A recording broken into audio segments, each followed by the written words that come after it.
that, let me turn it over to my friend and colleague, Representative Jasmine Crockett.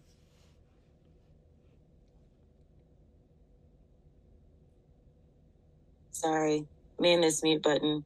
Thank you so much, Dan. Today is a rough day for me. I feel as if every day that I wake up and, people assume and feel empowered when they're sitting in one of the most powerful bodies in the world, serving as a member of Congress. But every day I feel as if I'm literally scratching my head wondering how powerless I am. And this court continues to show us that they are going to strip any and all powers away. So I would say good morning to y'all, but instead I'm going to just say hello because I don't know if it's a good morning. Obviously, this Supreme Court decision is devastating. But at the end of the day, today's Supreme Court decision is just one example in a long, long line of them that underscores the high stakes of this election. I think the entire election can be summarized by one single word. That word is freedom. When I say this election is about freedom, you can look at it in a couple of ways. For one candidate, it's about freedom from jail. But for the rest of us who care about this country, when we say this election is about freedom, we're talking about reproductive freedom, freedom to access the ballot box, freedom to love who you want, freedom of press, freedom of speech, freedom of religion, and freedom to live the life you want to live. And today's Supreme Court decision certainly didn't change those stakes. In fact, if anything, if they did change the stakes, they only made them higher.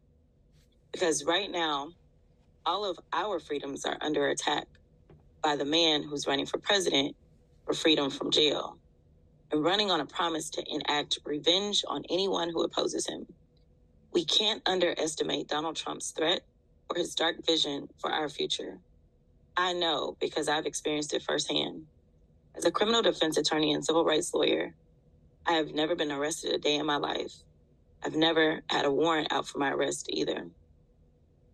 But once I became an elected official in the state house, think about this.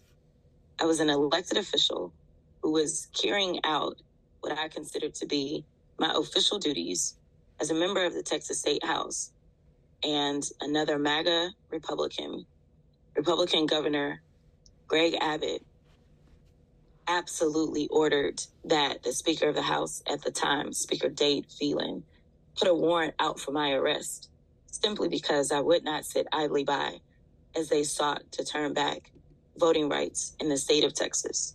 And ultimately, that action that I took did two things. Number one, it lessened a terrible bill. And number two, it somehow propelled me to actually become a U.S. Congresswoman. Now think about this. If they tried to use their power, their official power, to silence me before this court opinion, imagine what is going to happen in this country now. So Donald Trump's threats to abuse his power and destroy our democracy are not hypothetical. It is already happening. And if he returns to the Oval Office, there's no doubt in my mind that he will make his dark vision a reality for everyone, everywhere. But we are not powerless. We don't have to sit idly by as Donald Trump comes after our freedoms. We don't have to hope and pray for a legal system to work the way it was intended to. And we certainly don't have to let partisan politics get in the way of protecting our democracy. We can come together and elect Joe Biden, a man who has always and always will stand up for our rights, our freedoms, and the very foundation of our great country, American democracy. With that, I am going to turn it over to Quentin Folks. Thank you.